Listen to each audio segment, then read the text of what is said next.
อาหารทะเลร้านป้ายาหอยสด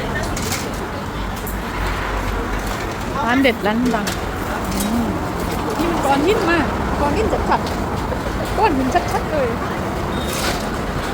แม่โชว์หน่อยเดี๋ยวหน่อยหอยป้ายาค่ะหอยป้ายา ใช่